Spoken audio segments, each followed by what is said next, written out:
Hey, Zane Griggs here. I'm cooking up my breakfast. It's about 11 or so.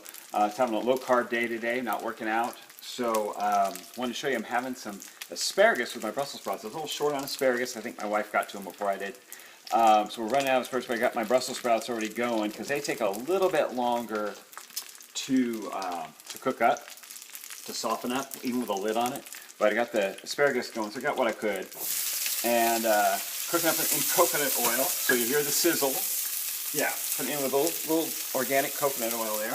Get that at Costco, that size. And I'm probably going to have a few bell peppers on the side. With, I don't know if you saw my eggs when I did that shot down there. These my big carton of I'm just going to have about 3 or 4 of those to get from a farmer up the street, or up down, I should say, not up the street, but way down the road, out in the country. He's got a bunch of chickens out there. So the great thing about asparagus, though, I'm going to put a lid on this so they soften up, and they're making a little too much noise at the moment. But asparagus is a great one. It's a cruciferous vegetable, like the Brussels sprouts or broccoli. And one great thing about cruciferous vegetables is they're full of something called glutathione. Now, glutathione is a very powerful antioxidant, and that's why they say it has fights cancerous properties. So it breaks down, glutathione breaks down carcinogens. It's a very powerful antioxidant, and we can develop some of it on our own, but it never hurts to take in a bit more as a supplement, because if it's breaking down carcinogens and fighting off free radicals, we want it, because that's inflammation, that's mutated cells, and we want those carcinogens out of our system, and it breaks them down to be dissolved and released, right? So we want that out of our system, but it's glutathione. You've probably heard of it. The other thing that's great about asparagus is it's a natural diuretic. So if you're carrying a little extra weight, like water weight, it'll help you release some of that in your kidneys and any extra salt you might be carrying. So whether you just had too much salty food the night before or recently, or you're trying to doing a low carb diet and you're just trying to get rid of some extra water weight, or you got blood pressure issues, it's a good vegetable to eat on a regular basis because of that diuretic property. Now, I know what a lot of you are saying, but it makes my pee stink. Well, yeah, it will, but it's worth it. And the interesting thing about that's actually caused by, now the asparagine, which is it's the amino acid in asparagus that causes the diuretic properties, called asparagine, or asparagine, depending on how you want to pronounce it, is not the same thing that causes your pee to stink, actually, believe it or not. So the diuretic property is just part of it's one amino acid. But there's another acid in there called asparagusic acid, which makes your pee stink. It's got a lot of sulfur in it, so it creates sulfur properties.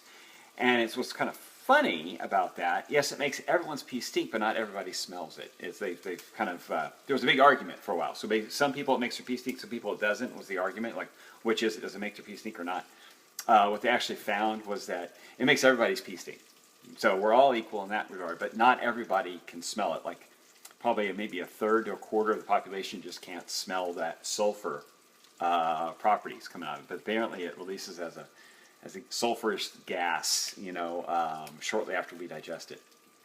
And that's what causes it to stink. It's just that some of us don't have the pleasure of being able to smell it. Lucky them. But great vegetable nonetheless. Definitely, I'm going to move these around a little bit so they don't get too toasty on one side. It's worth it for the carcinic properties and definitely as a diuretic. Sometimes you just eat too salty food. You just have you're carrying a little extra bloat. The fingers are tight, and you're trying to drop maybe a few extra pounds. Even if you're getting ready for a weekend where you're gonna be wearing something a little, you just want to look good, a little tighter.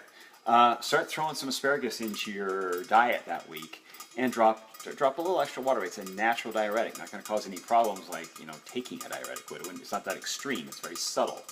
Of course, I said I'm having it with 3 or 4 fantastic local eggs. They're out there roaming around, eating bugs out of the grass. So they're great eggs, and I eat the whole thing. Eat the yolks, okay? Hashtag eat the yolks. Eat the whole thing. Lots of nutrients there. So lots of antioxidants and vitamins. Folate, good for the brain. In the asparagus, but so it's a great colorful combo with the yellow peppers, Brussels sprouts, asparagus, eggs with the bright yellow yolks with all the lots of vitamin A and good stuff in there. Choline, also good for the brain.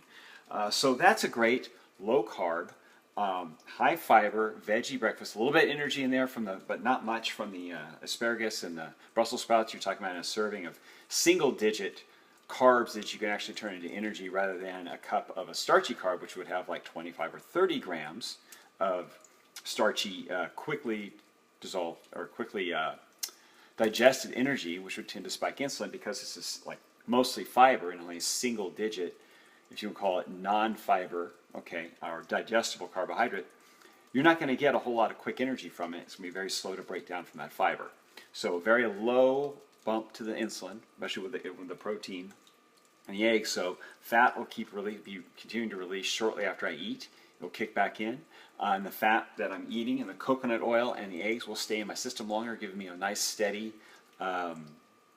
blood sugar level. Basically, it's the fat in my system will stay circulating, so that's energy. Nice steady energy level, okay, from the fat, dietary fat, rather than sugar. So it's a good way to get a little bit of energy that stays with you and isn't going to be spiking insulin, which is going to just shuttle everything to fat cells. Instead, that fat's going to stay in your system circulating. Doesn't go to fat cells, and you get to burn it naturally, just in my activity of my day, going about my errands. So if you have any questions, feel free to comment below. If you know someone that would benefit from hearing this, please tag them in the comments or share, and I'll talk to you later. Go get some asparagus.